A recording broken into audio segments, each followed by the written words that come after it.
কেউ যদি আলেম হয় কিন্তু আমল না হয়, জানে কিন্তু যদি আমল না করে, তাহলে সে জালেম। ইতিহাসের পাতা তাকে জালিম হিসাবেই চিনে।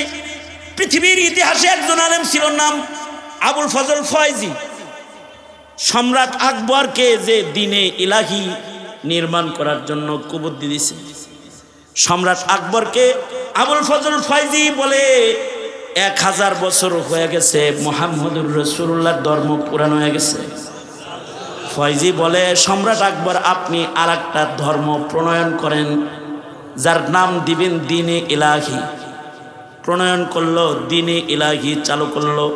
জমানার আলেমরা ফতোয়া দিল, তো দ্বীনে ইলাহি বরবাদ হয়ে গেল। অথচ ফয়জি এত বড় আলেম ছিল, দারুল উলুম দেওবন্দে গেলে দারুল উলুমের লাইব্রেরিতে এখনো ফয়জির লেখা তাফসীর ওইটা গ্লাসের ভিতরে আটকায় রেখে দিছে, তাফসীরে বেনুকাত। তার মানে হলো এত বড় আলেম ছিল ফয়জি যে 30 পারা কোরআনের তাফসীর লিখেছে।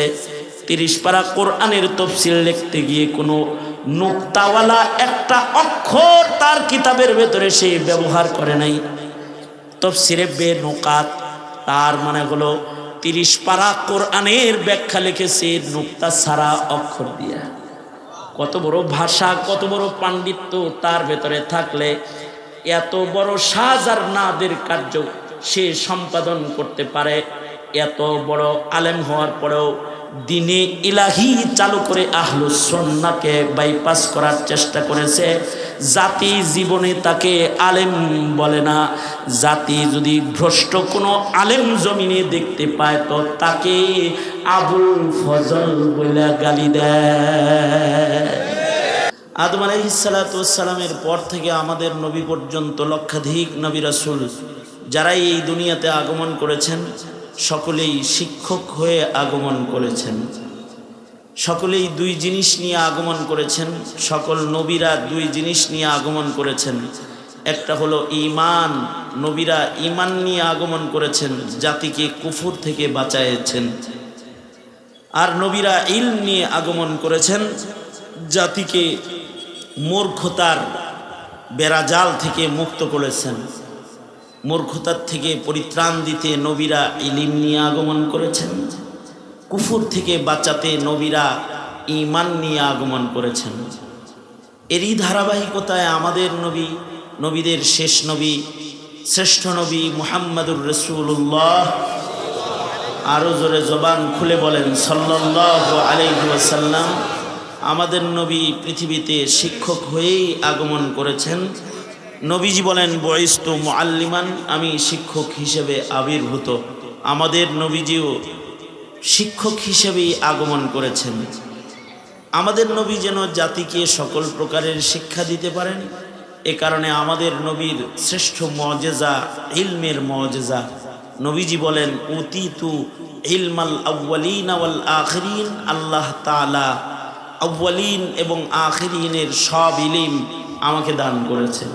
অর্থাৎ বাবা আদম থেকে আমাদের নবী পর্যন্ত সকল নবীদেরকে যে ইলম দেওয়া হয়েছে, সব ইলম আমাদের নবীকে একাই দেওয়া হয়েছে।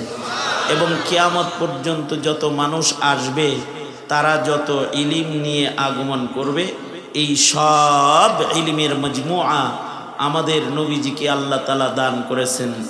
আল্লাহু আকবার বলেন, জোরে বলেন সুবহানাল্লাহ। অর্থাৎ শুরুতে যত ইলম এসেছে আর কিয়ামতের পূর্বেও যে ইলমটা আসবে, সেইটাও আমাদের নবীজিকে আল্লাহ তাআলা দান করেছেন।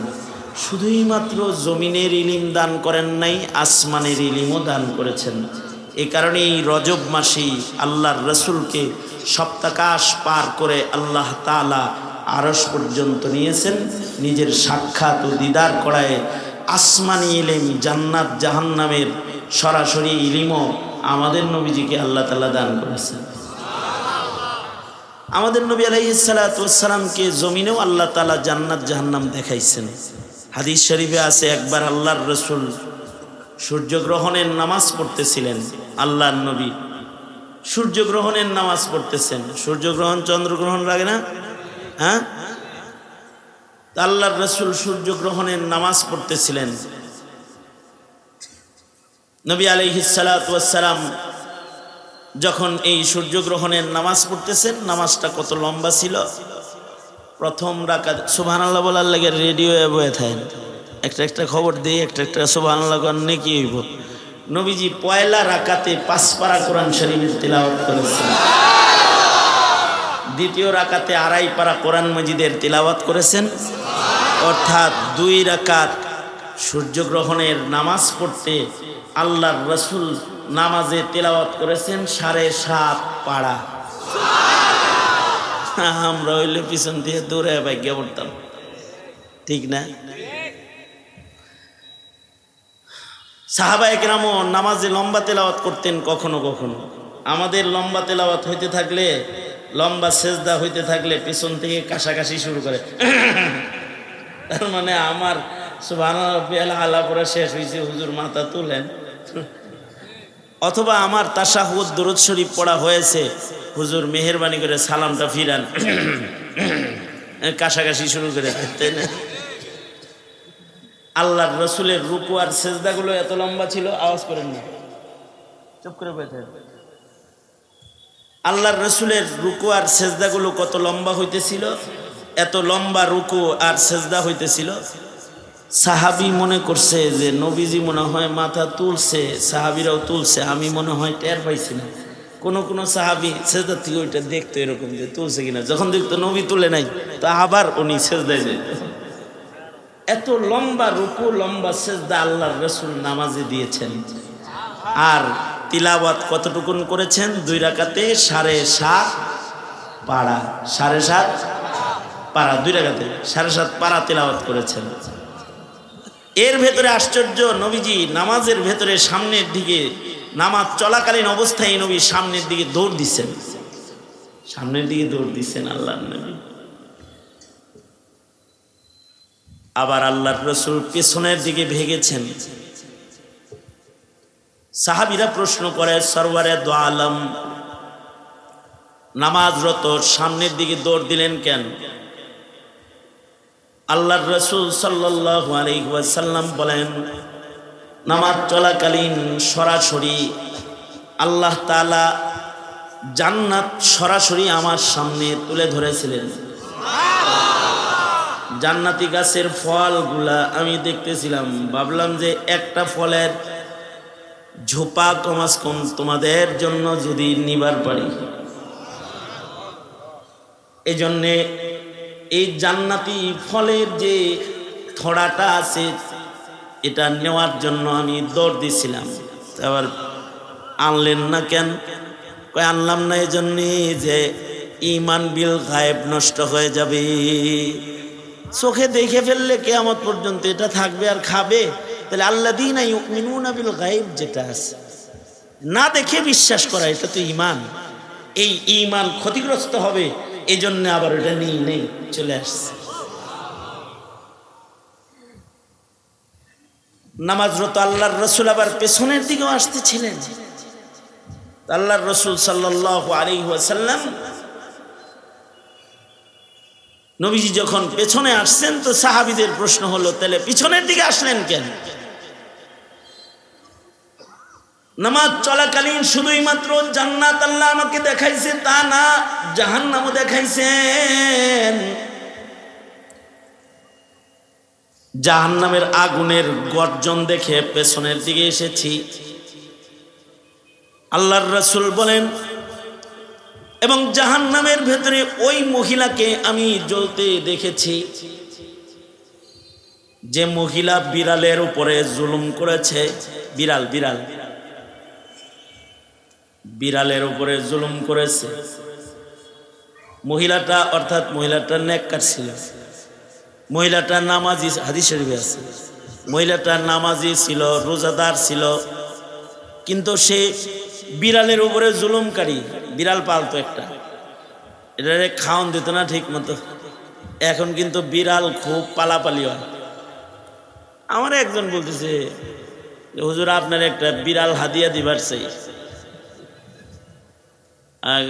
যে কি বিড়াল? কয় এটা শিকারি বিড়াল হুজুর, আপনার সাথে খেলবে, আপনার সাথে ঘুমাবে, জায়গা মতো পায়খানা পেশাব করবে, আপনার কোনো ডিস্টার্ব দিবে না। আপনার খাবারের ভেতরে মুখ লাগাবে না। প্রশিক্ষণপ্রাপ্ত বিড়াল, এটা গলায় লয়ে আপনি ঘুরবেন, মানে গলায় রশি দিয়ে লয়ে লয়ে ঘুরতে পারবেন, আপনার লগে হাঁটবো, আর কোনো কাম নাই, এমনি বাসি না, আপনি নতুন জঞ্জাল দিতেছেন। আমি জিজ্ঞাসলাম যে এটার দাম কত? কয় যেটা দিতে চাই মিনিমাম 1 লাখ টাকা দাম। থাক, এটা আপনার কাছেই থাক। আমি আর এটা বলি না যে এক মহিলা বিড়াল পালতো, আল্লাহর রাসূল বিড়ালের হক আদায় না করার কারণে মহিলা যে দোজকে গেছে, এটা আল্লাহর রাসূল গ্রহণের নামাজ পড়ার সময় সরাসরি দোজকের ভিতরে দেখছেন যে মহিলাটা আগুনের ভিতরে জ্বলবার লাগছে। অপরাধ কি? সে বিড়াল পালতো, বিড়ালের গলায় রশি লাগায় ঘুরতো, বিড়ালটাকে খাবার ঠিক মতো দেয় না, এক সময় পেঁয়াজ যন্ত্রণায় বিড়ালটা মারা গেছে। এই যে বিড়ালের উপরে তার জুলুম হয়েছে, মানুষের উপরে জুলুম না, কিন্তু এখন তো জুলুম মানুষের উপরে হয়, এখন তো জুলুম আলেমের উপরে হয়, এখন তো জুলুম নেককারের উপরে হয়। এই নেককারের উপরে জুলুমের কথা বলতেছি, এটা বলতেছি হলো যে বিড়ালের উপরে জুলুম করেছে, হাদিসে আছে।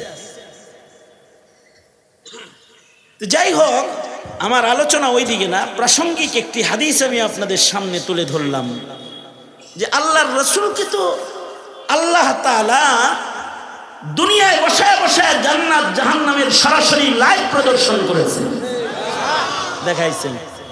আবার জান্নাত জাহান্নাম দেখাইতে কি উপর পর্যন্ত নেওয়ার কোনো দরকার ছিল? ঘরে বয়ে বয়ে দেখাইতেছে সব। তারপরেও নবীজির ইলমের পরিধিকে বৃদ্ধি করার জন্য আল্লাহ তাআলা নবীজিকে শুধু আসমানের ইলম দিচ্ছেন না, আরশের ইলমও দিচ্ছেন।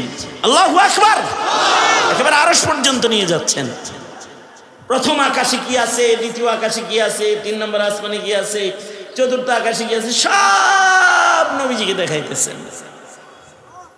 এই যে নবীজির ইলমের পরিধি, এটা অনেক বিস্তৃত। আল্লাহর রাসূল বলেন,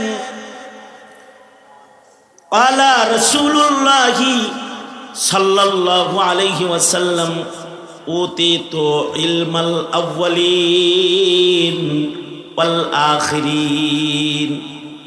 নবী বলেন, বুইস্তু মুআল্লিমান, আমি শিক্ষক হয়ে আসছি। আর আমাকে কত ইলম আল্লাহ দান করেছে জানো? আউয়ালিনের সব ইলম আমায় দান করেছে, এবং আখিরিনের সকল ইলম আল্লাহ তাআলা আমাকে দান করেছে। সকল নবীদের যা ইলম দিছিল তাও আমারে দিছে। আর কিয়ামত পর্যন্ত মানুষ যত জ্ঞান অর্জন করবে, সব জ্ঞান আল্লাহ তাআলা আমাকে দান করেছে। এবং নবী আলাইহিস সালাতু ওয়াস সালামের এই ইলম আল্লাহর রাসূল যাওয়ার সময় নিয়ে যান নাই, রেখে গেছেন উম্মতের কাছে। নবীজি বলেন, তারাকতু ফীকুম আমরাইন লান তাদিল্লু মা তামাসসাকতুম বিহিমা কিতাবাল্লাহ ওয়া সুন্নাত রাসূলি। আমি চলে গেলাম, এই দুটি ইলম রেখে গেলাম। এটি শুধু আমার যুগের মানুষের চলার জন্য না, কিয়ামতের পূর্ব পর্যন্ত যত মানুষ দুনিয়াতে আসবে, সব মানুষ জান্নাত পেতে হলে আর সিরাতে মুস্তাকিমে চলতে হলে এই ইলমের আলোয় চলতে হবে, এটার আলোয় চলতে হবে, এটার আলোয় চলতে হবে। এটার আলোয় যারা চলবে তারা সিরাতে মুস্তাকিম পেয়ে যাবে। এই ইলমের আলোয় যারা চলবে তারা আল্লাহর জান্নাতে চলে যাবে। নবীজির কাছে যে ইলম এসেছে, এটা শুধুমাত্র সাহাবীদের জন্য নয়, সেটা এ যুগের জন্য। অনেকে মনে করে যে মধ্যযুগের শিক্ষা লাভ নাই। এই ম্যাডাম, মধ্যযুগের নাকি? এ শিক্ষার সামনে যে বিজ্ঞান আসবে এই যুগেরও, মানে কিয়ামত পর্যন্ত যত শিক্ষা আগমন ঘটবে, সকল কিছুর সমাধান, যত বিজ্ঞান আসবে সকল বিজ্ঞানের সমাধান। কারণ বিজ্ঞান আইলে খালি প্যাঁচ লাগবে, বিজ্ঞান যত আসবে তত প্যাঁচ লাগবে। কি লাগবে? যত বিজ্ঞান আসবে তত বেশি প্যাঁচ লাগবে। আর ওই প্যাঁচ খোলার জন্য কোরআনের ইলম লাগবে। যদি বিজ্ঞানের পেছ থেকে মুক্ত হইয়া কেউ চলতে চায় তাহলে কোরআনে কারিমের আশ্রয় লাগবে। কোরআন ছাড়া শুধু বিজ্ঞানের উপরে চলতে গেলে সব হারামজাদা হয়ে যাবে।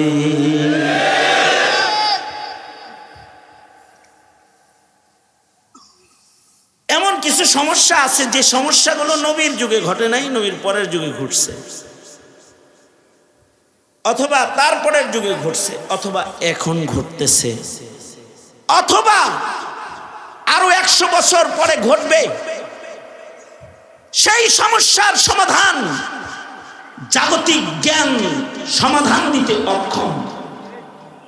সেই সমাধানটাও কোরআন দিবে। ইন্না হাযাল কোরআন ইয়াহদি। আল্লাহর ঘোষণা হলো আমার এই কোরআনই পথ দেখাবে। আল্লাহু আকবার জোরে করে বলেন। একেবারে কিয়ামতের পূর্বে যে সমস্যাটা ঘটবে তখনও পথ দেখাবে। আমি আমার আলোচনার ভেতরে ঢোকার আগে আপনাদেরকে 3টি দৃষ্টান্ত আগে শোনাই। নবীর যুগে কোন সাহাবী নিজের বিবিকে এটা বলে নাই যে তুমি যদি চাঁদের চাইতে সুন্দর না হও তাহলে তুমি তালাক। সুতরাং মানুষ কি চাঁদের চাইতে সুন্দর বা অসুন্দর এমন কোনো সুস্পষ্ট বর্ণনা, শাব্দিক বর্ণনা কোরআন হাদিসে আসে না।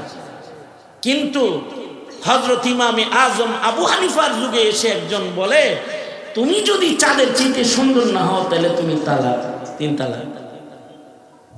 রাগে তো বলছে, বলার পরে দেখে বিবি হইল আন্ধারে দেখা যায় না, এত কালার কালা, আর চাঁদ হইল আলোতে ভরা ঝলমলে। তার আকল বলে, তার জাগতিক জ্ঞান বলে বউ শেষ, তালাক হয়ে গেছে। জাগতিক জ্ঞান বলে কালা এই বেডির চাইতে চাঁদ সুন্দর, এটা জাগতিক জ্ঞানের আলো, তাই বলে। এ কারণে বউ হারায় গেছে। বিবি তালাক হইলে বেদনা তো লাগবেই, দুঃখে মরে রাস্তায় বসে বসে কান্দে, এরকম কান্দতেছে আর কি। এই পথ দিয়ে ইমামে আজম আবু হানিফা রাহমাতুল্লাহ আলাইহি এটা জানতেন। ইমামে আজম যে বলে কাকু কান্দেন কেন, যাও যাও দুঃখে বাঁচি না, ছোট মানুষ ডিস্টার্ব দিতে আইছো। আমি ছোট তাই কি হয়েছে কইলে অসুবিধাটা কি আমার কাছে, বুঝবা না বুঝবা না, যাও যাও। বাচ্চাদের তবিয়ত হলো বাচ্চাদের মাথায় যদি কোনো কিছু ঢুকা যায় তাহলে ওইটা ভালো করেই ঢোকে। নাতির মাথায় যদি ঢুকে যে দাদার কাছ থেকে দাদির কাছ থেকে কিচ্ছা শুনবো, তাহলে কয় এই বুড়ি ঘুমাইতে দিব না কিন্তু কিচ্ছা শোনা। বুড়ার বুড়ির যে কিচ্ছা মুখস্থ নাই এই হিসাব তো আর নাতির কাছে নাই। ঘুমে ডিস্টার্ব দেয়, ঘুমাইতে দেয় না, তখন দাদায় কিচ্ছা বানায়। এটা তো কিচ্ছা না শুনলে ঘুমাইবো না, তাই দাদায় বানায় বানায় কয় এক ছিল টুনা আর আরেক ছিল টুনি, দুইজনের বিয়ে হয়েছিল, খুব মহব্বত ছিল। টুনা টুনির গল্প শোনাইতে শোনাইতে নাতিরে ঘুম পাড়ায়। ঘুমাই গেলে কয় বানায় বানায় করলাম আর ঘুমাইলি রে নাতি, না বললে তো ঘুমাইতে দিতি না। বাচ্চার উৎপাত এমন কঠিন হয় যে বাচ্চারা কিছু মাথায় ঢুকলে কিন্তু সেটা পূরণ করতে হয়। পল্লী কবি জসিমউদ্দিনও এই বিপদে পড়ছে। একদিন ডালিম তলায় বসে বসে জসিমউদ্দিন কান্দে, নাতি বলে তুমি এখানে কাঁদো কেন দাদা? শেয়ার বেলায় জসিমউদ্দিন বলে কান্দি কারণ আছে। কি কারণ বলো বলো? জসিমউদ্দিন বলে কান্দি কারণ হলো এখানে তোর দাদির কবর আছে, ওইখানে তোর দাদুর কবর। ডালিম গাছের তলে 30 বছর ভিজিয়ে রেখেছি 2 নয়নের জলে, এতটুকু তারে ভালোবাসিনু পুতুলের মতো মুখ, পুতুলের বিয়ে ভেঙ্গে গেলে ও কেঁদে ভাসাই তবু। দাদা যেমন নাতির উৎপাতে কবিতা কয়, নানা নানি যেমন নাতনির উৎপাতে টোনাটুনির কিচ্ছা কয়, চাচা ইমামে আজম আবু হানিফা নোমান বিন সাবেদের উৎপাতে নিজের জবান খুলে বলে, তলবে ইলম মানুষ বুঝবা না তাও বলি, তোমার চাচিকে বলেছি তুমি যদি চাঁদের চেয়েতে সুন্দর না হও তাহলে তুমি 3 তালাক। ঘটনা হলো তোমার চাচির মতো কালা মানুষ এই গ্রামে আর একটা নেই। চাচি কালা আর চাঁদ হলো ফুরফুরে সাদা। আকল বলে তোমার চাচি তালাক হয়ে গেছে, বউ হারানোর বেদনায় কান্দি। ইমামে আজম বলে, আকল বললে হয় না, আল্লাহ তাআলা বলে চাচিকে আল্লাহ তাআলা চাঁদের চেয়েও অনেক সুন্দর করে বানাইছে। আমি নোমান ফতোয়া দিচ্ছি এমন কথার দ্বারাই বিবাহ বন্ধন নষ্ট হবে না। বউ আছে জানগা, কও কি দলিল? কি দলিল হলো কোরআন মাজিদ। আল্লাহ তাআলা 4 জিনিসের কসম করে বলছেন মানুষকে আল্লাহ তাআলা সবচেয়ে সুন্দর করে বানাইছে। পরোক্ষভাবে প্রত্যক্ষভাবে শাব্দিক বর্ণনা না থাকলেও পরোক্ষভাবে বিদ্যমান, চাচি সুন্দর, চাঁদও সুন্দর। আল্লাহু আকবার, জোরে করে বলেন, আরো জোরে আওয়াজ করে বলেন আল্লাহু আকবার। কোরআন সমাধান দিচ্ছে, তালাক হয় নাই। বাগদাদে একটা মহিলা ছিল, যেই মহিলা মরা মানুষের গোসল দিত। একটা মহিলা, মৃত মাইয়িত মহিলা মারা গেলে এই মহিলার গোসলের কার্য সম্পাদন করত এই মহিলা। মানুষ মরলেই মানুষ তারে দাওয়াত দিয়ে নেয় মাইয়িতের গোসল দেওয়ার জন্য। একবার বাগদাদে এক মহিলা মারা গেল। এই টাইমেই এই মহিলাটাকে গোসল দেওয়ার জন্য নিতে আসছে মাইয়িত কর্তৃপক্ষ, যে আমাদের বাড়িতে মাইয়িত মারা গেছে, গোসলটা তুমি দিয়ে দাও। ঘটনা পেছ লেগেছে হলো মহিলার তখন ঋতুস্রাব, মাসিক চলছে, মিন্স চলছে, হালতে হায়েজে আছে। মহিলার ধান্দা হলো যে আমি হালতে হায়েজে, আমি নিজেই না পাক, আমি আর একজন মাইয়িতকে কেমনে গোসল দিব? আর তাকে আল্লাহর কাছে রাখা হবে। হালতে হায়েজেও কি গোসল দিয়া মাইয়িতরে আল্লাহর কাছে পাঠানো যায়? তার আকল বলে তুই নিজেই না পাক, আর একজনের গোসল দিবি কোত্থেকে? পারবি না। এটা আকলের বক্তব্য। মহিলা তারপরেও চিন্তা করলো তাহলে মুফতি সাহেবের কাছে একটু জিগাই। বাগদাদে বড় মাদ্রাসা যেটা, ওই মাদ্রাসায় গেছে। মনে করেন খাদিমুল কোরআনে আইছে, মাদ্রাসায় আইসে ছাত্রগণ লোকে দেখা, ছাত্র করে বলে, এই তালবে ইলমেরা, মিন্স চলাকালীন অবস্থায় হায়েজের হালত কি মাইয়িতরে গোসল দেওয়া জায়েজ আছে না নাই? ছাত্ররা বলে, আমরা তলবে ইলম মানুষ, আমরা মাসআলা বলবো কেমনে? মুফতি সাহেবের কাছে যান। কোথায় মুফতি সাহেব? কয় মুফতি সাহেব ওইখানে বসে কিতাব পড়তে যান, ওই বড় মুফতি সাহেবের কাছে মাসলা জিগান, উস্তাদের কাছে যান। মহিলা ওস্তাদের কাছে যায় বলে, মুফতি সাহেব আমার মিন্স চলছে, আমি হালতে হায়েজে আছি, আমার জন্য কি জায়েজ আছে? আমি কোনো মরা মানুষকে গোসল দিতে পারবো কি? মহিলা মারা গেলে আমাকে গোসলের জন্য নেওয়া হয়, সমাধান নেওয়ার জন্য আপনার কাছে এসেছি। মহিলা প্রশ্ন করলে আলেম সাহেব, মুফতি সাহেব বলে, যাও তুমি গোসল দিতে পারবে, যাও গোসল দিতে পারবা।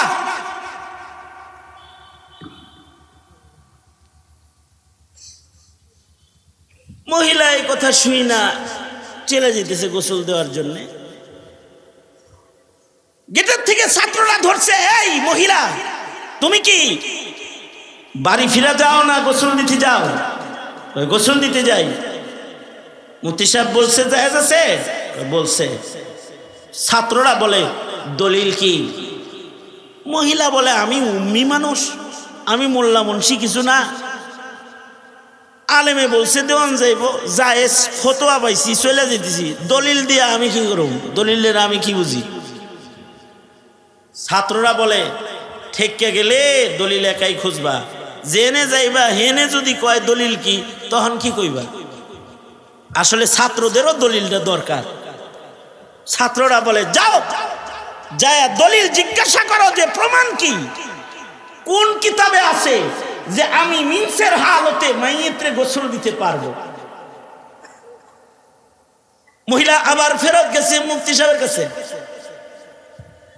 যা বলে মুফতি সাহেব গোসল দিতে পারবো, ফতোয়া দিলেন, চলে যেতেছিলাম, কিন্তু মানুষ যদি জিজ্ঞাসা দলিল কোথায় আছে কি বলবো? মুফতি সাহেব বললেন বলবা বুখারী শরীফের ভিতরে আছে। সহি বুখারী দেখায় দিছে, মহিলা বুখারীর দলিল মুখস্থ করে চলে গেছে যে হ্যাঁ বুখারীতে আছে, এইটুকু মুখস্থ করে চলে গেছে। ছাত্ররা জিগায় যে আই বেটি দলিল আনছনি? কয় হ্যাঁ আনছি। কই আছে? হুজুর কি বলছি? কয় উস্তাদে বলছে বুখারী শরীফের ভিতরে দলিল আছে। ছাত্ররা বাড়াবাড়ি করে নাই, মহিলাকে ছেড়ে দিয়েছে। মহিলা গোসল দেওয়ার জন্য মাইয়েতের বাড়ি চলে গেছে। সব ছাত্র মিলা বুখারী শরীফ তন্ন তন্ন করে খুঁজবার লাগছে কোন জায়গায় এই কথাটা আছে যে হায়েজের হালতে মাইয়েতরে গোসল দেওয়া যায়। খুঁজা আর কোথাও তালাশ করে পাইতেছে না কেউ। শেষ বেলায় ক্লাসে গেছি তো মুফতি সাহেবকে বলে, মুফতি সাহেব হায়েজের হালতে মাইয়েতরে গোসল দেওয়া যাবে, বুখারী শরীফে আছে, দলিল বলে দিছেন। আমরা সবাই মিলা বুখারী মাইয়েতের গোসলের অধ্যায় খুঁজে দেখছি, এমন কোনো ইবারত সহি বুখারী শরীফের ভেতরে আমরা খুঁজে পাই নাই। আপনি কেমন করে বুখারী শরীফে আছে দলিল দিয়ে দিলেন? উস্তাদ বলে শোনো, সব কিছু কোরআন শরীফের সরাসরি ইবারতের ভেতরে পাওয়া যায় না, ইস্তেমবাত করে গভীর থেকে কখনো কখনো ইলম বের করতে হয়। পানির উপরে ভাগে সব থাকে না, ডুবুরির দ্বারায় তলদেশ থেকে মতি যেমন বের করতে হয়, মাটির উপরে খনি থাকে না, বিজ্ঞানীর মাধ্যমে যেমন মাটির নিচের গ্যাস বের করতে হয়, কোরআন শরীফের সরাসরি ইবারতের ভেতরে সব খুঁজে পাওয়া যায় না। কিন্তু কোরআন হাদিসের ইলমের সাগরের গভীর থেকে মুজতাহিদদের মাধ্যমে মাসাইলকে বের করে আমল করতে হয়। আপনার খেতে গ্যাস পাওয়া গেছে, লাঙ্গলের ফাল দিয়ে গুতাইলে গ্যাস বাইরে হতো। আপনার তো লাঙ্গলও আছে, এই লাঙ্গল দিয়ে এই ক্ষেত থেকে ধান বের হয়, চাল বের হয়, গম বের হয়, সরিষা বের হয়, গ্যাসও বের করবেন লাঙ্গলের ফাল দিয়া। এই একই ক্ষেতে মাটির নিচে লুকিয়ে থাকা গ্যাসটাকে মাটির উপরের মার্কেটে আনতে লাঙ্গলের ফালওয়ালার কাম বাজে নাই। বিজ্ঞানীকে বের করে এনে বিজ্ঞানীর মাধ্যমে মাটির তলদেশ থেকে এই গ্যাসের খনির মুখ আবিষ্কার করে এই গ্যাস মানুষের ঘরে ঘরে পৌঁছানো যায়।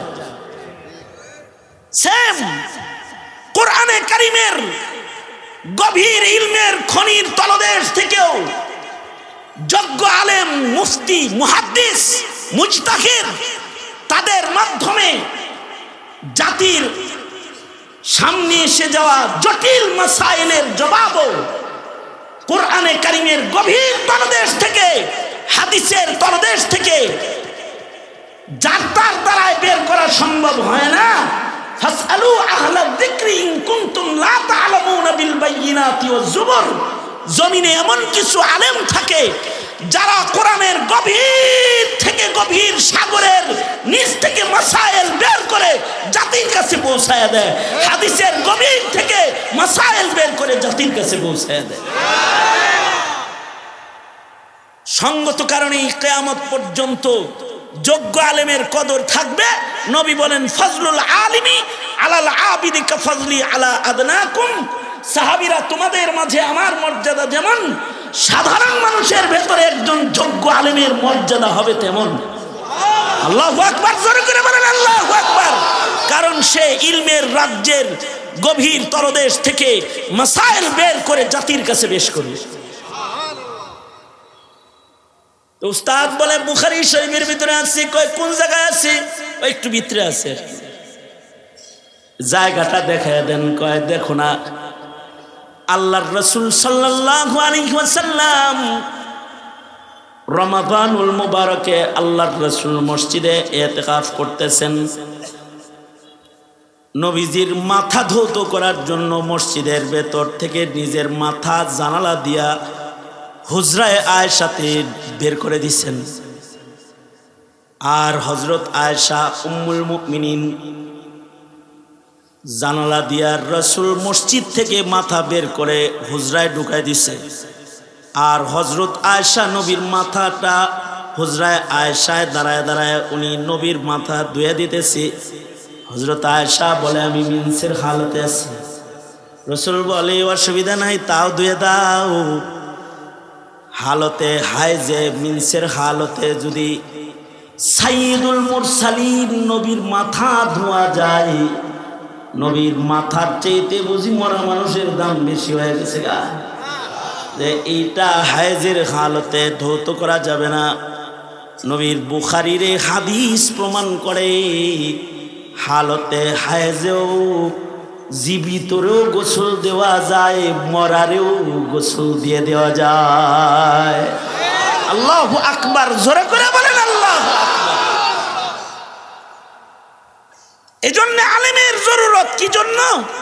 সমস্যা আসবে, সমাধান আলেম তার ইলমি দৌরত্ব দিয়ে কোরআন হাদিসের গভীর থেকে বের করবে। এটা আদার ব্যাপারী জাহাজের খবর নেওয়া সম্ভব না, সাধারণ হয়ে মাসাইল বের করা সম্ভব না। তোমরা যারা বাংলা পড়ে পড়ে নিজেদেরকে আলেমের সমান সমান মনে করো, বিষয়টা ঠিক না। তুমি উপরের তর্জমা বুঝো, ভেতরের গভীর তলদের দেখো না, তাকায় তুমি তাকায় দেখতে পারবাও না কোনোদিন।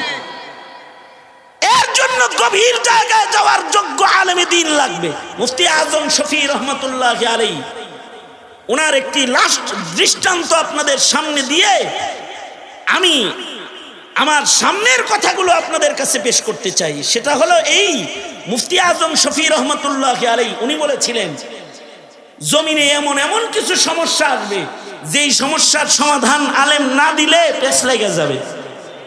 কি সমস্যা আসবে উনি তখন বলে গেছেন, সেই 50 বছর আগের বক্তব্য ওনার, যে মানুষ অঙ্গ রিপ্লেস শুরু করবে। মেডিকেল সায়েন্স একজনের রক্ত যেমন আরেকজনের দেহে দেওয়া এই চিকিৎসা এনেছে, মেডিকেল সায়েন্স একটা সময় আসবে একজনের দেহের অঙ্গ আরেকজনের দেহে ফিট করবে। অর্থাৎ একজনের চোখ দান করবে, আরেকজন এই চক্ষু ব্যবহার করবে। সেটিং করবে কে? Medical science. আচ্ছা, এই চক্ষু দান জায়েজ না না জায়েজ, এটা তো একটা মাসালা আছে। অথবা কিডনি দান জায়েজ না না জায়েজ। আমি মুরাদনগরে একটা মাহফিলে বয়ানে গেছি, এক জামাই এসে বলে, হুজুর আমরা দুইজন মিলে একজন। দুইজন মিলে একজন মানে? কয় আমি আর আমার বউ দুইজন মিলে একজন। আমার বিবির জন্য আপনার কাছে দোয়া চাই। কিভাবে একজন? কয় আমার দুনো কিডনি বাতিল হয়েছে, আমার বউ দয়া করে আমারে তার 2 কিডনির 1 কিডনি দান করছে। কোনো কারণে যদি আমাগর কোনোটা বাদ হয় তাহলে শেষ। এতে হেডটা আপনি নিয়েছেন কেন? দিছে, ভালোবাসা দিছে। বাঁচি বাঁচমু, দুজন বাঁচমু, মরি মরমু, দুজন মরমু। হায় রে পীড়িত রে। আচ্ছা, জায়েজ না জায়েজের মাসআলা তো ওলামারা বলবেন, ওটা এখন আমি না বলি। কিন্তু বক্তব্য হলো, ঠিক আছে, যদি কিডনি লাগাইতে না পারতো, এই লোকটা অসুস্থ হয়ে পড়ে থাকতো, বিছনায় পড়ে থাকতো হায়াত। কিন্তু কিডনি লাগানোর পরেও যা কিডনি লাগানোর, আল্লাহ তাআলার কুদরত তো এটা আছে যে কিডনি ছাড়াও কাউকে বাঁচায় রাখতে পারে। আমি চিনি এমন মানুষ যার 2 বছর আগে তার দুনো কিডনি বিকল হয়েছে, প্রতি সপ্তাহে সে ডায়ালিসিস করে, সুস্থ মানুষের মতো ঘুরে বেড়ায়। অন্যদের ডায়ালিসিসে যে সমস্যা হয় তার ওইগুলো হয় না। সে সুস্থ ঘুরে বেড়াইতেছে, 10 বছরেও তার কোনো ক্ষতি হয়নি, চলতেছে। এখন প্রশ্ন হলো, আপনার কিডনি দিয়ে যে আপনি আর একজনকে বাঁচায় রাখলেন, হে যদি এখন কারোর লগে জেনা করে শক্তিশালী দেহে, এই জেনার গুনাহ কি একজনের আমল নামায় যাবে নাকি 2 জনের আমল নামায় যাবে? একটা প্রশ্ন, আপনার উত্তর দেওয়ার দরকার নেই, আপনি তো মুফতি সাহেব না। আপনি যে চক্ষুটা একজনকে দান করলেন, আপনার চোখ ব্যবহার করে সে যে নারীর ইজ্জত লুণ্ঠন করলো, ঘুষের কাগজে সিগনেচার করলো, অথবা এই চোখ দিয়ে যে মানুষ দেখে সে পিস্তলের বাট টেনে গুলি করলো, গুনাহ কি শুধু ওনার আমল নামায় যাবে নাকি আপনার চোখের কারণে আপনার আমল নামায়ও যাবে? এটাও আবার আপনি ফতোয়া দিলেন। আমি তো পেজগুলো দেখাইতেছি আর কি, ঠিক না? পেজ লাগছে কি লাগে রে? আরো বক্তব্য শুনেন। বর্তমান মেডিকেল সায়েন্স এখন ওই জায়গায় চলে গেছে, সেটা হলো যে শুকরের হাড় কেটে মানুষের হাড়ের জায়গায় রিপ্লেস করে ফেলেছে। আচ্ছা আপনারা বলুন তো, শুকরের হাড় তো পাক, বের হইছো কেন? শুকরের হাড় কি পাক না না পাক? শুকরের হাড় কেটে যদি মানুষের হাড়ের জায়গায় রিপ্লেস করে একটা মানুষ বেঁচে থাকে, তার বেঁচে থাকার শুয়ারের বেঁচে থাকা তো সমান হয়ে গেছে। বিজ্ঞান তো এসেছে, তাই বলে কি জায়েজ না না জায়েজ সমাধান কোত্থেকে নিবে? বিজ্ঞানের কাছ থেকে সমাধান নিতে পারবে? পারবে না, কোরআনের কাছে এসে দাঁড়িয়ে যেতে হবে। আরো ভয়ঙ্কর সংবাদ হলো, বলতে চাই না তাও বলা ফেলাই, বুঝলে বুঝা, না বুঝলে না বুঝা, বলার কথা তাই বলতেছি। মুফতি আজম শফি রহমতুল্লাহ আলাইহি বলেছেন যে মানুষ যেমন দারিদ্রতার কারণে গায়ের রক্ত বিক্রি করে, দারিদ্রতার কারণে রক্ত বেচে না অনেকে, দারিদ্রতার কারণে দেহের রক্ত বিক্রি করে, দারিদ্রতার কারণে মুফতি আজম বলেন একটা সমাজ আসবে যখন দরিদ্ররা তাদের দারিদ্রতার ছবলে পড়ে নিজের যৌবনকে বিক্রি করবে ধনীর কাছে। অর্থাৎ ধনী একটা, তার টাকা আছে কিন্তু তার যৌবন নাই। বলুন তো যৌবন কার দান? সে নপুংসক, তার পুরুষাঙ্গ নাই, সে টাকার বিনিময়ে পুরুষাঙ্গ খরিদ করবে, আর দারিদ্রতার ছবলে পড়ে পুরুষাঙ্গওয়ালা পুরুষাঙ্গ বিক্রি করবে। আর বিজ্ঞানের উন্নতি ওই জায়গায় চলে যাবে যে একজনের যৌনাঙ্গ আর একজনের যৌনাঙ্গের জায়গায় সেটিং করবে, এই জায়গায় চলে যাবে। কারণ হলো 2 গাছকে যেই জেনেটিক সায়েন্স এক বানাইতে পারে, 2টি গাছকে এক বানাইছে, এক গাছে 2 ফল ধরে, এক ডালে পেয়ারা ধরে আর এক ডালে জাম্বুরা ধরে, মনে করেন। এই যে ভিডিওতে এখন দেখা যায় যে মরিচও ধরছে, কলাও ধরছে, মানে জাংলার ভিতরে কলা ধরছে, মরিচও ধরছে, কলাও ধরছে। যেই জেনেটিক সায়েন্স মরিচ গাছের সাথে কলা গাছের সাথে সম্পর্ক করতে পারছে, অথবা উস্তা গাছের ভেতরে কলা গাছ ঝুলাইতে পারছে, কলা ঝুলাইতে পারছে, থুকা থুকা কলা না ঝুলাই একটা একটা কলা বাইর করতে পারছে, সেই জেনেটিক সায়েন্স 2টা মানুষকেও মিলাইতে পারবে। একটা সময় আসবে একজনের পুরুষাঙ্গ কেটে আরেকজনের জায়গায় স্থাপন করে দিবে। ধরে নেন যে দিয়ে দিছে, ধরে নেন দিয়ে দিছে, এবং সে একটা বিয়েও করে ফেলেছে। এবার এই বিবাহের মাধ্যমে তার একটা বাচ্চাও পয়দা হয়েছে। এখন প্রশ্ন হলো, সন্তানের বাবাকে যার নুন সে নাকি যার যৌবন শক্তি ব্যবহার হয়েছে সে সমাধান দিবে কে? তুমি দিবে? তুমি দিতে পারবা না। তুমি যদি বিজ্ঞানকে রেখে কোরআনকে ছেড়ে দাও, মুছে দিতে চাও, তাড়িয়ে দিতে চাও, হ্যাঁ তুমি যারা সন্তানের বাবা হতে পারবা, যারা সন্তানের ভাই হতে পারবা, ইমানদার হয়ে কবরে যেতে পারবা না, ইমানদার হয়ে কবরে যেতে পারবা না। কারণ তোমাকে সমাধান নিতে হলে তখন ইলমে ওয়াহির আশ্রয়ে তোমাকে দাঁড়াতেই হবে। এই কারণেই তলাবুল ইলমি ফরিদাতুন আলা কুল্লি মুসলিম, সকল মুসলমানের উপরে ইলমি দ্বীন, সকল মুসলমানের উপরে ইলমি দ্বীন শিখা আল্লাহ তাআলা ফরজ করেছেন। কারণ ইলম ছাড়া মানুষ তার মনুষ্যত্ব আর আবদিয়াত রক্ষা করা সম্ভব নয়।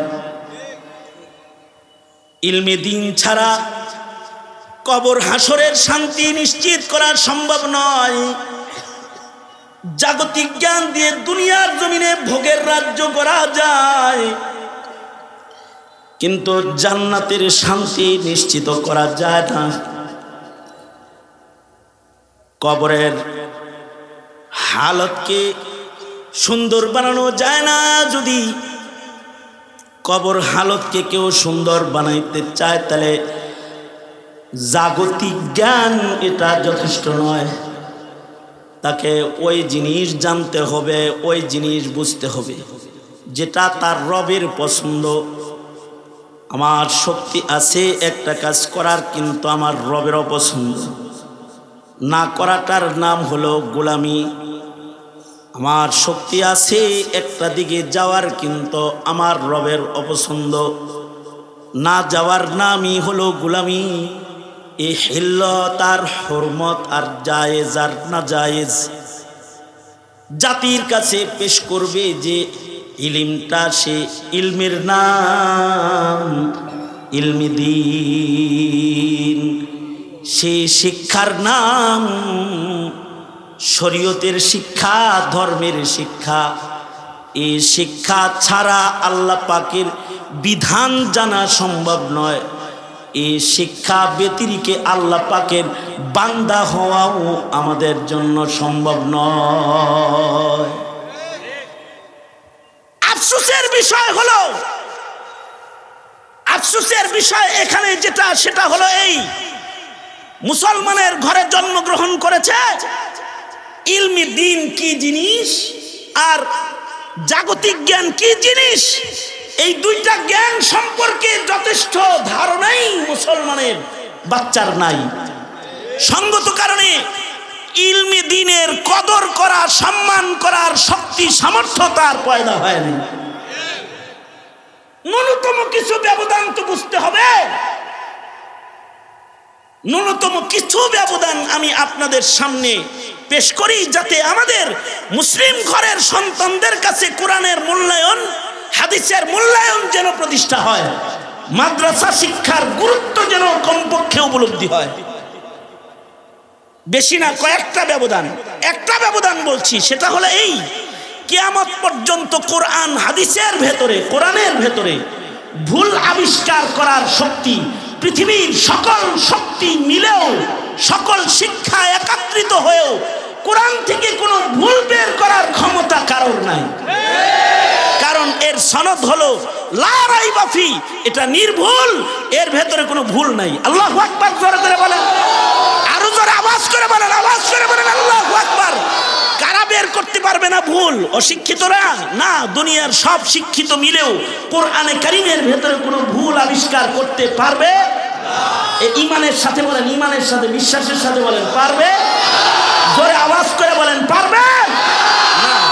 কিন্তু জাগতিক জ্ঞানের ভুল, এটা ধরার জন্য শিক্ষিত হওয়ারও দরকার নাই। এই কারণেই কয়েকদিন আগেও যে শরীফ শরীফার গল্প বয়ে এসেছে, এইটা কোনো অধ্যাপকের চিত্তে হয় নাই, কোনো শিক্ষিত লোকের চিত্তে হয় নাই। আমার দেশের আন্ডা বাচ্চারা পাতা ধরে টান দিয়ে ছেড়ে ফেলে দিয়েছে, কারণ ওরাও বুঝে এই শিক্ষা সঠিক শিক্ষা নয়। জাগতিক শিক্ষার ভেতরে ভুল রয়েছে, কোরআনের শিক্ষার ভেতরে ভুল নাই। একটা ব্যবধান, জাগতিক শিক্ষার উপরে ঈমান আনা জরুরি না, কিন্তু ধর্মের শিক্ষার উপরে যদি কারো ঈমান না থাকে তাহলে সে বেঈমান। ঠিক আস্তে করে বললেন কেন? জোরে আওয়াজ করেন। এই কারণে বাচ্চাদেরকে মক্তবে গেলে পড়ায়, আমার সাথে বলেন আমানতু বিল্লাহি ওয়া ইকাতিহি ওয়া কুতুবিহি ওয়া রুসুলিহি ওয়াল ইয়াউমিল আখিরি ওয়াল কদরি খাইরিহি ওয়া শাররিহি মিনাল্লাহি তাআলা ওয়াল বাসি বাদাল মাউত। তার মানে আল্লাহর উপরে যেমন ঈমান আনতে হয়, আল্লাহর কিতাব কোরআনের উপরেও ঈমান আনতে হয়, নবীর হাদিসের উপরেও ঈমান আনতে হয়। কেউ যদি বলে হাদিস মানি না, বেঈমান। ভালো করে কেউ যদি বলে যে সে হাদিস মানে না, সে কি? জোরে বলেন, আরো জোরে আওয়াজ করে বলেন। এই সিদ্ধান্ত কি মৌলবীর নাকি আপনাদেরও? সবার। এই সিদ্ধান্ত আল্লাহর। এই সিদ্ধান্ত কার? হাদিস মানে না, তাহলে সে নবী মানে না। ঠিক কিনা? জোরে আওয়াজ করে বলেন। তার মানে হাদিসের উপরে ঈমান না রাখলে সে বেঈমান। আর কেউ যদি বলে আল্লাহর কোরআনের উপরে বিশ্বাস সে রাখে না, তাহলে সে বেঈমান। মুনকিরে হাদিসেরও ঈমান নাই, মুনকিরে কোরআন যে তারও ঈমান নাই। কোরআনের একটা নুক্তা, একটা অক্ষর যদি কেউ অবিশ্বাস করে, তাহলে তার ঈমান নাই। সুতরাং আমরা কোরআনের উপরেও ঈমান রাখি, হাদিসের উপরেও ঈমান রাখি। কারা কারা রাখি? এক হাত রাখি না দুই হাত রাখি? কম রাখি না পুরা রাখি? জোরে আওয়াজ করে বলেন, কম রাখি না পুরা রাখি?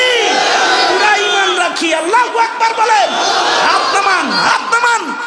তার মানে হলো কোরআন হাদিসের উপরে যার ঈমান নাই, তার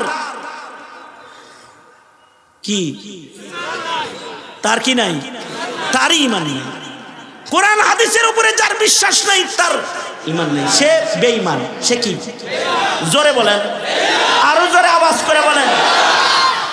এবার আমি বললি, আপনাদের গ্রামের কেউ যদি বলে যে আমি জাগতিক শিক্ষার উপরে আমার ঈমান নাই, বলেন তো সে কি বেঈমান? বুঝে গেছেন না? না বুঝে? বুঝে গেছেন তো? আমার পরিচিত আমি লোক পাইছি, আমি কিছু গল্প বলি, গল্পের থেকে কিছু শিক্ষা নেন। একটা গল্প হলো, এক মুরব্বী আছে আমার পরিচিত, মারা গেছে।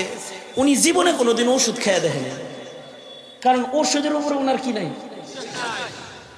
ওষুধ বলতে বুঝাইতে চাচ্ছি আমি প্যারাসিটামল, হিস্টাসিন, তারপরে অ্যান্টিবায়োটিক, অমুক তমুক, এগুলো জীবনে খায় না। ওনার কথা হলো গাছগাছলার ভিতরে আল্লাহ ন্যাচারাল ঔষধ দিছে, আমার অসুখ হইলে আমি ন্যাচারাল ওষুধ খামো। এই যে মুখে রুচি নাই তো হর্তকি, আমলকি এগুলা খাইতো। জ্বর আসছে, কাশি হইছে, বাসক পাতা, আদার রস, তুলসী পাতা ছিচ্চা বাট্টা খাইতো। এটার কোনো ক্ষতি নাই, তোরা যা খাস এটার সাইড এফেক্ট আছে বিষ বিষ বিষ। কারণ সুস্থ করেনওয়ালা আল্লাহ, এই ওষুধ ছাড়াও আল্লাহ সুস্থ করতে পারে। আগের যুগের মানুষরা করছে। ওষুধ এক গাড়ি খাইলেও সুস্থতা যদি আল্লাহ কপালে না রাখে তো সুস্থতা হবে না। সুতরাং আমি মেডিকেল সায়েন্স মানি না, এই ওষুধপাতি আমি খাই। আচ্ছা বলেন তো, উনি যে খেলো না, এর কারণে কি ওনার ইমানি কোনো নোকসান হয়েছে? ওনার আখেরাত বাদ হয়েছে? আর একটা দৃষ্টান্ত, আমি এক মুরব্বী পাইছি, ওনার ছেলেরা 3 তলা বিল্ডিং করছে, ওনার ছেলেরা। কিন্তু উনি জীবনে কোনোদিন এই বিল্ডিংয়ে যায় থাকে না। জোর করে পোলা মানে দইরা নিলেও ছটফট করে বাইরে চলে আইছে। জিন্দিগির শেষ নিঃশ্বাস পর্যন্ত কুড়ে ঘরেই থাকছে, টিনের ঘরেই মরছে। কিন্তু ওনার ছেলেরা 3 তলা বিল্ডিং করছে। রাত্রে কোনোদিন ওনার একটু বরকতের জন্য, বাপ হিসেবে শোয়ানোর জন্য ধরে নিয়ে গেলে বলতো উনি যে আমি এত বোকা না যে ইট পাথর বালি আর রডের নিচে আমি শুয়ে থাকবো, আর রাত্রে এটা আমার মাথায় পড়বো আর আমি মরমু শখ কইরা, এরকম জিনিসের নিচে আমি থাকতে রাজি না। সেই বিল্ডিংয়ের নিচে শয় না। তার মানে ইঞ্জিনিয়ার সাহেব যে এই বিল্ডিং এর গ্যারান্টি দিছে 100 বছর, হে এই গ্যারান্টির কাগজটাকে কথা কন না কেন? এই গ্যারান্টির কাগজটাকে সে মানে না। কিন্তু কোরআনের গ্যারান্টি হলো ইলা ইয়াউমিল কিয়ামা, কিয়ামত পর্যন্ত, ইন্না নাহনু নাযালনা যিকরা ওয়া ইন্না লাহু লাহাফিজুন। এই গ্যারান্টির কাগজ যদি কেউ না মানে তাহলে সে বেঈমান, বেঈমান, বেঈমান, তার ঈমান নাই।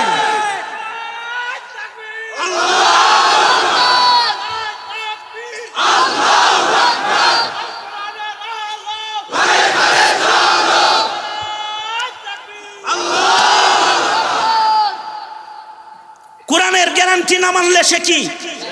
জোরে আওয়াজ করে বলেন, সে কি? জোরে বলেন। কিন্তু সে যে এই ইঞ্জিনিয়ারের 100 বছরের গ্যারান্টি মানল না, কি হ্যাঁ কিচ্ছু হয় না, বরঞ্চ দুনিয়া ত্যাগী হিসাবে মর্যাদা পাওয়ার সম্ভাবনা আছে। বলকের বাদশাহ হাত ছেড়া দিয়ে জঙ্গলে থাকে নাই, দাম কি কমছে না বাড়ছে? হ্যাঁ, অবশ্যই আমরা মানি যে এই গ্যারান্টি ঠিক আছে, প্রুফ, এটা প্রমাণিত গ্যারান্টি। তারপরেও উনি মানে নাই, তাতে তো ওনার ঈমান যায় নাই। আমাদের এক মুরব্বী বলতেন যে উকালতি কেউরে বানাইস না রে, উকিল বানাইস না কেউরে। কি লেগে? তো উনি এক উকিলের নাম শুনলেই আউজুবিল্লাহ নাউজুবিল্লাহ যা ওনার মুখস্থ আছে সব পড়তো। অথচ উনি অ্যাডভোকেট সাহেব। তো ওনাকে যদি বলা হয় শিক্ষিত একটা লোক, এর নাম শুনলে নাউজুবিল্লাহ আস্তাগফিরুল্লাহ দি পরে নাউজুবিল্লাহ মিনাশ শাইতানির রাজিম, এগুলো কি হয়েছে? আপনি কয় যে এই শিক্ষাটা আমার মতে দরকার নাই। আমি বলছি যদি এই শিক্ষা না হয় তাহলে কোর্ট চলবো কেমনি? উকিল সাহেব তো মামলা মুভ হবে না। এই যে মামলা মুভ করাটার যে তরিকাটা, এটাই মানব রচিত। কারণ যুক্তি দিয়া দোষীকে নির্দোষ বানানো হবে, আর নির্দোষকে দোষী সাব্যস্ত করে ফাঁসির রশি অথবা জেলখানার কুঠুরি তার মরার জায়গা বানায় ফেলা হবে। এতে বিচার বিভাগ চলবে কেমনে? কয় কোরআন দিয়ে চলবে। কেউ যদি খুনি হয় তাহলে তাকে কিসাস কায়েম করবে, কেউ যদি জেনাকার হয় তাকে সঙ্গে সার করবে, কেউ যদি চোর হয় তাহলে তার হাত কেটে দিবে। অপরাধের বিচার প্রমাণিত হবে, করে ফেলবে। যুক্তি দিয়া মামলা 100 বছর চালাইয়া কোন জিনিসকে ঝুলায় রাখার দরকার, এটা মানব রচিত, এটা আল্লাহর পছন্দের কাজ না। এটা হলো ওনার কথা বলতেছি আমি। তাহলে উনি যদি এটা না মানে, এর দ্বারা সে বলতেছে যে আমি কোরআনিক বিচার চাই। কারণ যুক্তি দিয়া টাকার বিনিময়ে মামলা চলতে থাকবে, আর নির্দোষ দোষী হবে, আর দোষী আজাদ ঘুরবে। এইটা আমি ঈমান রাখি না। যদি বলে ঈমান রাখি না, তাতে কি তার ঈমান নষ্ট হবে? আখিরাত নষ্ট হবে? কিন্তু কেউ যদি বলে কোরআনের বিচার মানি না, এই যে কোরআনে যে বিচারগুলো আছে এগুলো মানি না, যদি এই কথা কেউ বলে, বলুন তো তার ঈমান থাকবে না যাবে? আরো জোরে আওয়াজ করে বলেন। তাহলে এটা হলো 2 নম্বর ব্যবধান। আমি বললাম জাগতিক জ্ঞানের উপরে বিশ্বাস না রাখলে আখিরাত বরবাদ হয় না, কিন্তু ইলমি দ্বীনের উপরে কারোর যদি ঈমান না হয়, কারোর যদি বিশ্বাস পয়দা না হয়, ইমানদারের দপ্তর থেকে তার নাম চলে যায়। বহু মুসলমান ঘরের সন্তান, ওদের ইলমে দ্বীনের উপরে ঈমান নাই, এই কারণে ওরা নাস্তিক, ওরা মুরতাদ। কথা বলেন, আওয়াজ করে বলেন, ঠিক না ঠিক? জোরে বলেন। কারণ ইলমি দ্বীনের উপরে যে বিশ্বাস রাখতে হয়, এই বুঝ ওদের বাবা মা ওদেরকে দেয় নাই। মনে রাখতে হবে, কোরআন থেকে আসা ইলমি দ্বীন এমন একটা শিক্ষার নাম, যার উপরে বিশ্বাস স্থাপন করে প্রত্যেক মুমিনকে মুমিন হতে হয়। 2 নাম্বার হলো পৃথিবীর সব শিক্ষা ধ্বংস করা সম্ভব, ধ্বংস হয়ে যাওয়া সম্ভব, কিন্তু কিয়ামত পর্যন্ত আল্লাহর দ্বীনের শিক্ষা ধ্বংস করা পৃথিবীর কোনো পরাশক্তির জন্য সম্ভব নয়।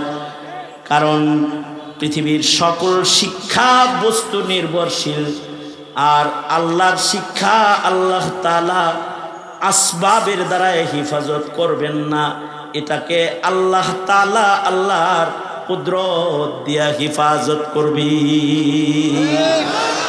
আমি সন্ধ্যার পরে যে মাহফিলটায় কথা বলেছি, ওইদিকে আর কি,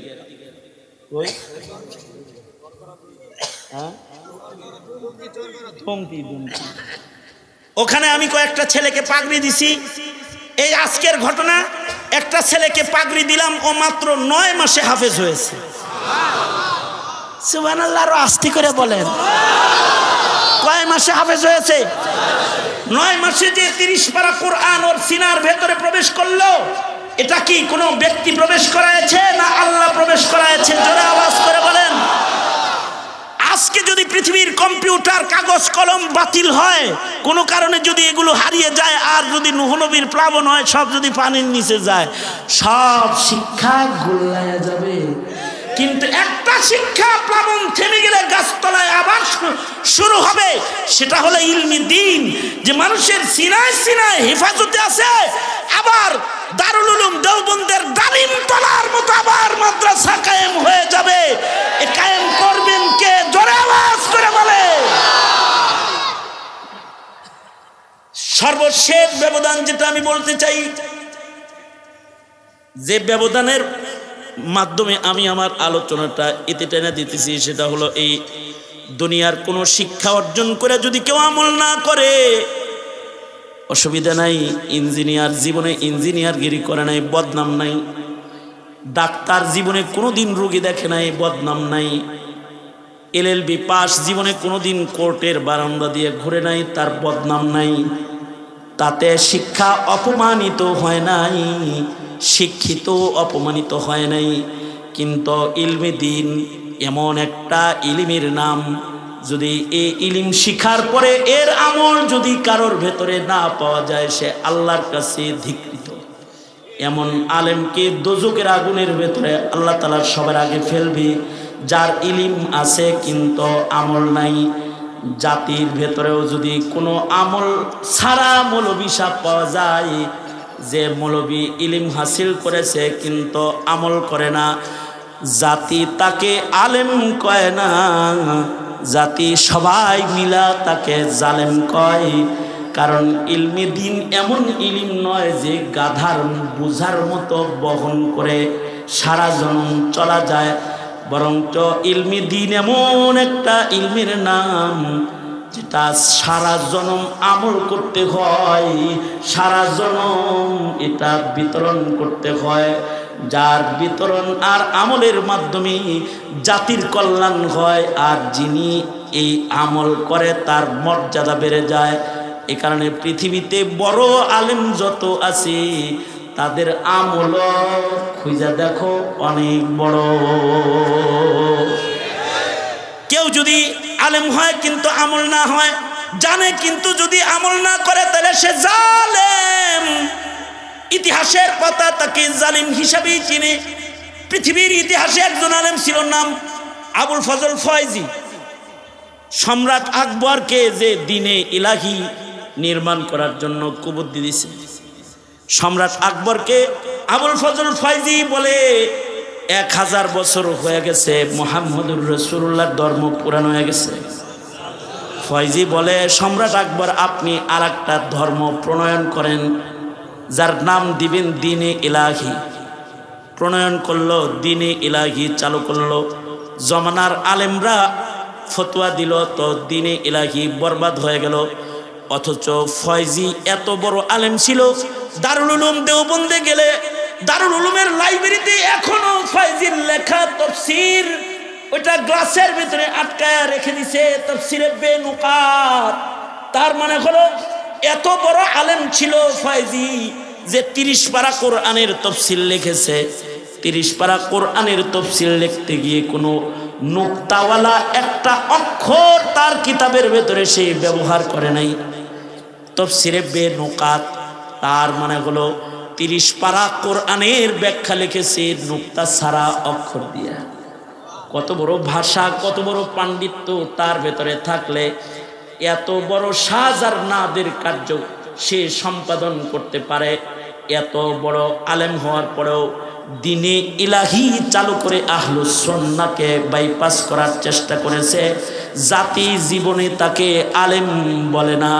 জাতি যদি ভ্রষ্ট কোনো আলেম জমিনে দেখতে পায়, তো তাকে আবুল ফজল বলে গালি দেয়, তারে বলে এটা আবুল ফজল ফয়জি। তার মানে হলো ইলিম যার থাকবে, আমল তার ভেতরে থাকবে। যার ভিতরে ইলিম আছে কিন্তু আমল নাই, সে আলেম নয়, সে আলেম নামের কলঙ্ক হয়ে যায়, কলঙ্ক হয়ে যায়। এ কারণে ইতিহাসের পাতায় আলেম যত বড় পাওয়া যায়, তার আমলও তত বড় পাওয়া যায়। ইমামে আজম আবু হানিফা রহমতুল্লাহ আলাইহি 40 বছর এশার ওযু দিয়ে ফজরের নামাজ আদায় করেছেন। সুবহানাল্লাহ, আরো আস্তে করে বলেন সুবহানাল্লাহ, আরো আস্তে করে। কত বছর? 40 বছর এশা রুজু দিয়ে ফজর পড়েছেন, রাতের ঘুম নিজের জন্য হারাম করেছেন, আর প্রতি রাত নফল নামাজের দরিয়া প্রবাহিত করেছেন। ইমামে আবু ইউসুফ রহমতুল্লাহ আলাইহি হানাফি মাযহাবের আরেক আলেমের নাম, যিনি প্রতি রাতে 200 রাকাত করে নফল নামাজ পড়েছেন। আব্দুল্লাহ ইবনুল মুবারক রহমতুল্লাহ আলাইহি সারা জীবন রাতের বেলায় দাঁড়ায় দাঁড়ায় নফল পড়েছেন। বড় আলেমদের আমলও বড় হয়। ইতিহাসের পাতায় আমরা যত বড় আলেমের নাম লই, যাদের নামগুলো ইতিহাসের পাতায় স্বর্ণাক্ষরে লেখা আছে, তারা শুধু জাননেওয়ালা আলেম নয়, তারা বা আমল আলমিদি। তাদের দেখলে মনে হয় যে শেষ জমানায় কোনো সাহাবী আল্লাহ পাঠাইছে। মানে নবীর যুগে ইবাদতের যে রং সাহাবীদের ভেতরে ছিল, বড় বড় আলেমদের ভেতরে সেই রং তালাশ করে পাওয়া যায়। আরে ইলিম এত গুরুত্বপূর্ণ দৌলতের নাম, এটা আলেম হয়ে হাসিল না করে যদি কেউ মুরিদ হয়েও হাসিল করে ফেলায়, কোন পীরের কাছ থেকে যদি সামান্য কিছু ইলিম কারণ সিনার ভিতরে যদি ঢুইকা যায়, একটা চিল্লা লাগায়া যদি তবলিগের মাধ্যমে 6টা কথা কারোর হৃদয়ে ঢুইকা যায়, ইলিম হলো ওই নূরের নাম, যার অল্প কিছু কারোর সিনার ভেতরে গেলে তার বদনের ভেতরে ইলিমের নূর প্রকাশ পায়। দেখলে তারে শাইখুল হাদিস মনে হয়। দূরপাল্লার গাড়িতে যাইতেছি, পাশে একটা লোক বসা আছে, দেখা মনে হয় যেন একটা শাইখুল হাদিস বসে রয়েছে। আমি জিজ্ঞাসা করলাম, ভাইজান আপনি কোন মাদ্রাসার খাদেম? লোকটা বলে, উস্তাদজি। আমারে কয়, উস্তাদজি আমি আপনাকে চিনি, কথা কন না কেন? তাই আমার লগে কয়, ভয়ে কথা কই না। আপনারেও তো আমি চিনি নাই, ডরে কথা কই না। কয়, আমারে কেন ডরান? আমি বললাম, আপনারে দেখাও তো মনে হয় আপনি কোনো মাদ্রাসার শাইখুল হাদিস সাহেব বসে রয়েছেন। একথা বলতে চোখের পানি ছেড়ে দিয়ে লোকটা কান্দে আর কয়, ওস্তাদজি আমি একটা 3 চিল্লার সাথী, আলেমদের সোহবতে থেকে থেকে আমার একটু রং পাল্টাইছে। আমি একটা জাহিল মূর্খ মানুষ, আমি রং পাল্টানোর কারণে আপনি আমারে আলেম মনে করতেছেন। আমার হাত ধরে কান্দে আর কয়, ওস্তাদজি কতই না মজা হইতো যদি এমন হইতো যে ভুলটা আপনি করেছেন, এই ভুলটা যদি বিচারের দিন, যেদিন কাহারার জালাল লইয়া আল্লাহ বিচার করতে দাঁড়াইব, আর ফিরিস্তারা 2টা কাতার করব, টেনে টেনে দোজখীদেরকে বাম কাতারে দাঁড় করাইব আর জান্নাতীদেরকে ডান কাতারে দাঁড় করাইব। ওই দিন যদি ফিরিস্তারাও আমাকে আলেম মনে করে যদি আপনাদের লোকে দাঁড় করায় দিত, তাহলে আমার হিসাবটা সহজ হইয়া যাইতো।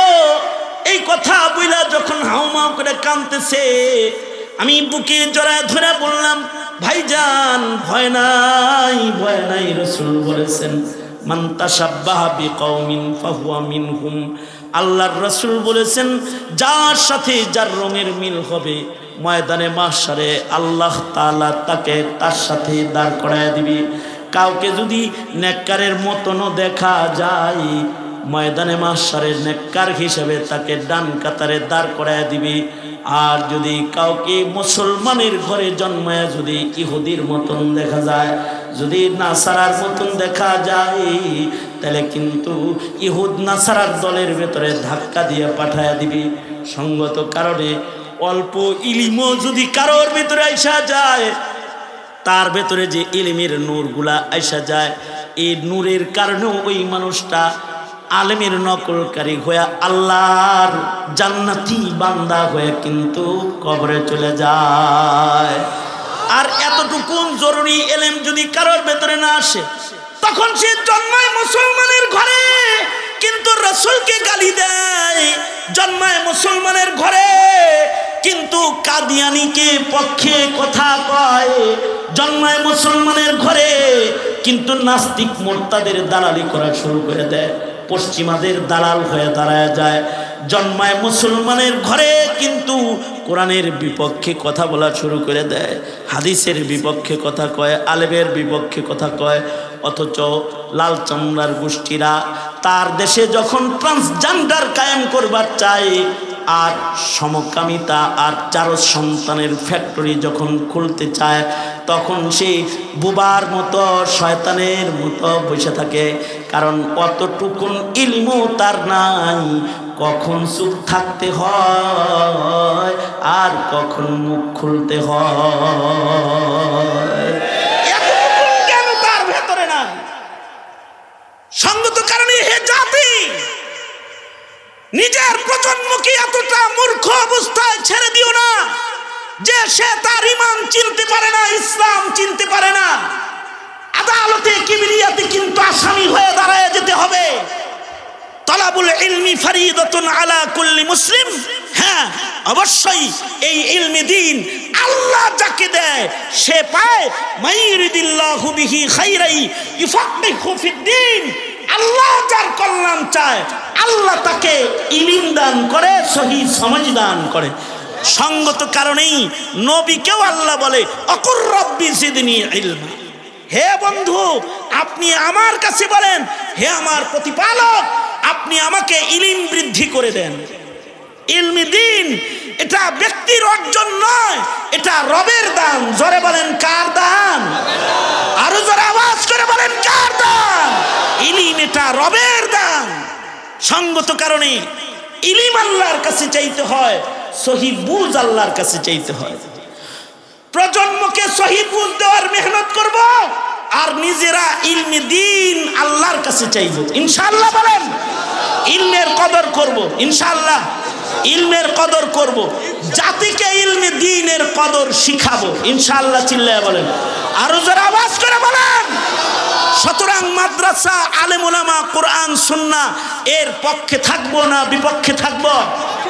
জোরে আওয়াজ করে বলেন, পক্ষে থাকবো না বিপক্ষে থাকবো? কারা কারা পক্ষে থাকবো? আল্লাহ আপনি কবুল করেন, আমিন বলেন। আর হাত ধরেন, আমার সাথে স্লোগান দেন। আমি বলবো আলেম ওলামা যেখানে, আপনারা বলবেন আমরা আছি সেখানে।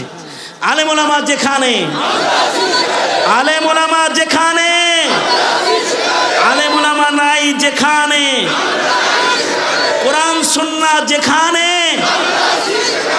কোরআন সুন্নাহ নাই যেখানে, কাফের কাফের, কাদিয়ানীরা কাফের, কাফের কাফের, ফাঁসি ফাঁসি ফাঁসি চাই, নাস্তিক মুরতাদের ফাঁসি চাই, ফাঁসি ফাঁসি ফাঁসি চাই। নারায়ে তাকবীর, নারায়ে তাকবীর। আল্লাহ কবুল করেন, জোরে বলেন আমিন। আরো জোরে আওয়াজ করে বলেন আমিন। মুহতারাম হাজিরিন, আমি আমার এই সময়টুকুনের আলোচনায় ইলমি দ্বীনের যে গুরুত্ব আপনাদের কাছে পেশ করলাম, নিজের প্রজন্মের একটি সন্তানও যেন এমন না হয় যারা ইলম থেকে মাহরুম হয়ে যায়। প্রজন্মের একটি ফুল যেন এমন না হয় যে ইমানের বাগান থেকে ঝরে যায়। চেষ্টা থাকবে ইনশাআল্লাহ। সুতরাং এর সংরক্ষণে মাদ্রাসা কায়েমের বিকল্প নাই। কারণ স্কুল কলেজ ইউনিভার্সিটিগুলোকে দিন শূন্য করে এগুলোতে ললিত কলা এস্টাবলিশ করা হয়েছে। ধর্মীয় রীতিনীতি সরায়া দিয়ে এখানে সমকামিতা আর নষ্টামি ভ্রষ্টামি প্রবেশ করানো হয়েছে। আওয়াজ করে বলেন ঠিক না ঠিক করে বলেন। সুতরাং মাদ্রাসার পক্ষে থাকতে হবে। আল্লাহ কবুল করেন। সবাই ইস্তিগফার পড়েন। আস্তাগফিরুল্লাহ রাব্বি মিন কুল্লি যামবি ওয়া আতুবু ইলাইহি লা হাওলা ওয়ালা কুওয়াতা ইল্লা বিল্লাহিল আলিয়্যিল আযীম। আস্তাগফিরুল্লাহাল্লাযী লা ইলাহা ইল্লা হুয়াল হাইয়ুল কাইয়্যুম ওয়া আতুবু ইলাইহি। আস্তাগফিরুল্লাহ রাব্বি মিন কুল্লি যামবি ওয়া আতুবু ইলাইহি।